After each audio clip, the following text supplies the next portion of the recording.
Good afternoon from lovely Abington, Massachusetts. My name is John. I'm Orphan Car Garage, and I'm located, of course, in Abington, Massachusetts, which is about 20 minutes south of Boston.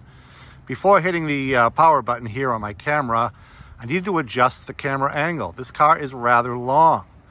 This car, of course, is an Imperial by Chrysler from the year 1957, designed by one of my absolute favorite automotive designers, Virgil Exner. This design was introduced by Chrysler in 1957, which is the year here in front of us, and were commonly referred to as the forward look cars. These were cars that were designed by Virgil to give the design of the future, and that they absolutely did. This car is stunning. They only sold about 38,000 of these Imperials in 1957.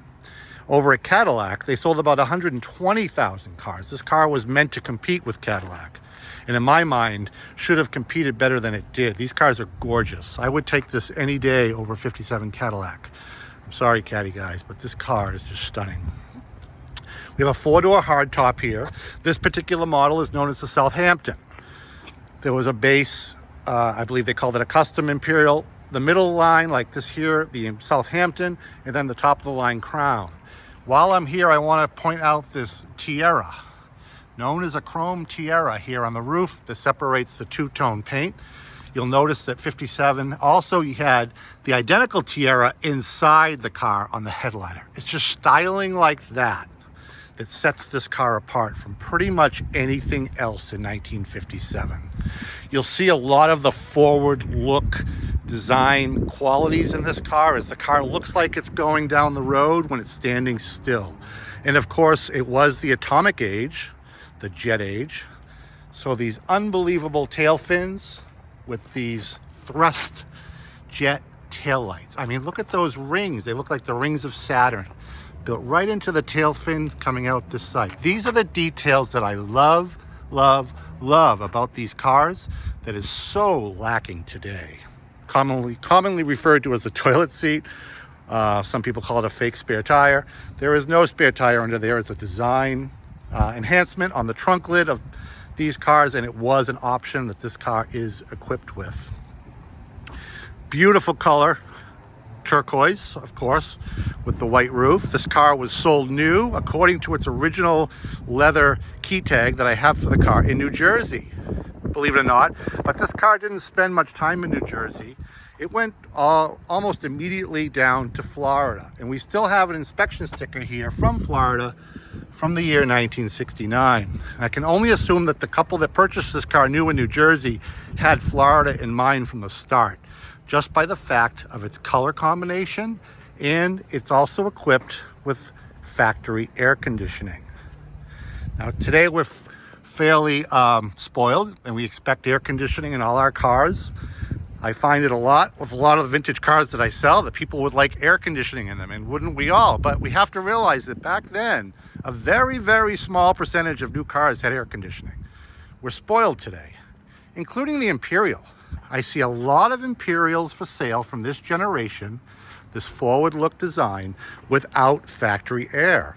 It surely always depended on the part of the country that you lived in, how important the air conditioning option was. The original owners of this car obviously checked that box with the idea in mind that they'd be bringing it to Florida. I just can't get enough walking around this car. This car was lightly restored about 20 years ago on an original rust-free body. The undercarriage had never been undercoated, even when new. It is undercoated now. The restoration shop that did the restoration of the car thought it would be a nice idea, to the chagrin of the owner. He wanted to leave it unmolested. He wanted to leave it uncoated, but the restoration shop decided it should be for presentation, and they undercoated it. But up until 20 years ago, this car was not ever undercoated. And you can tell this car is unbelievably straight and solid. No body work that we can find was ever really performed when the car was painted. Just an outstanding example. Under the hood, you'll hear it a little while. is a first-year Hemi 392. Yes, a 392 Hemi, much like what we hear about today that's in the Dodge Challenger and Chargers. This is a 392 Hemi-powered Chrysler product. 4-barrel carburetor, put out about 325 horsepower, which moves this car along nicely. Even at its 5,500 pounds. This car weighs 5,500 pounds, is about 20 feet long. Whoever buys this car needs to measure their garage.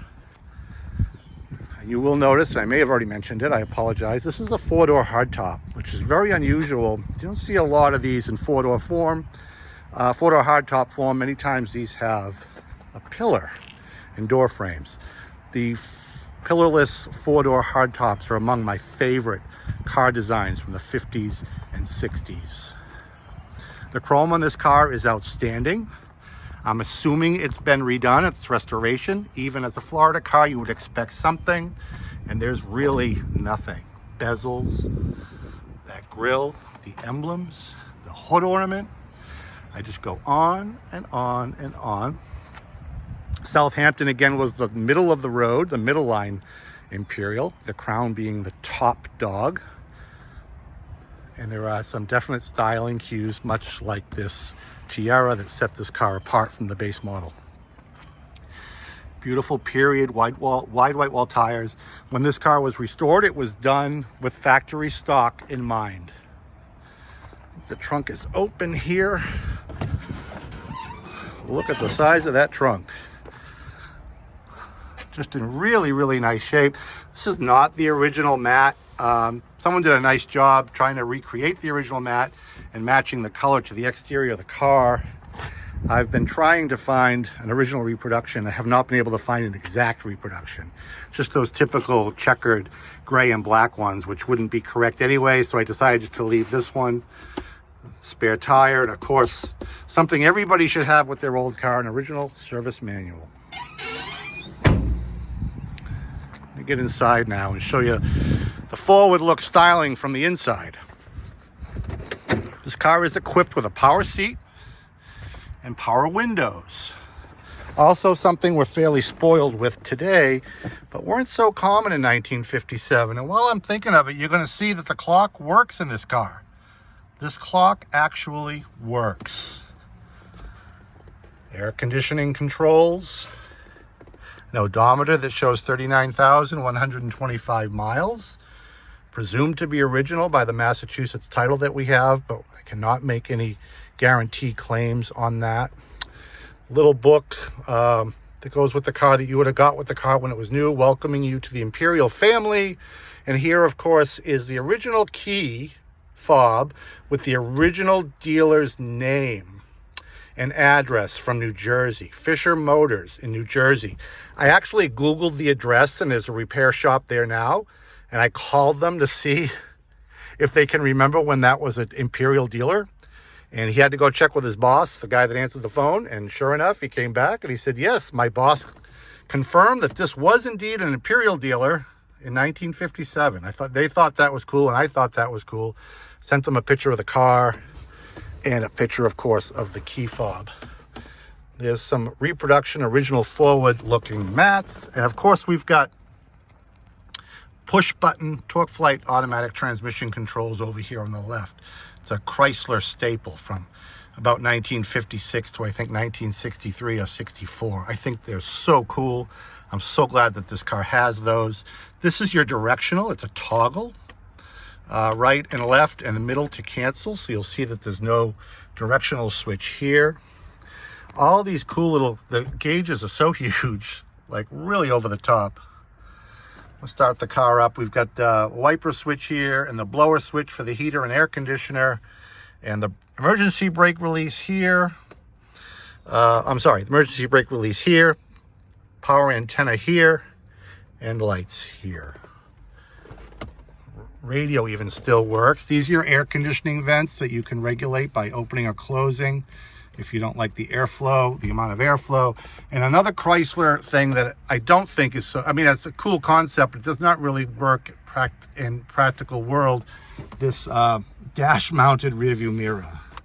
I mean, if there's anyone in the back seat, I can see out the back now, but if there was anyone in the back seat, I certainly wouldn't be able to see them, see out the back window. So to start the car, all these old cars all have their little tweaks from design.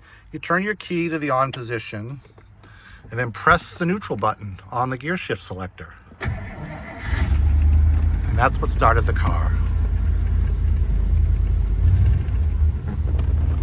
Do a walk around and show you the engine before we wrap this up. All the power windows and the power seats work in this car. I'm really having a hard time letting go of this one.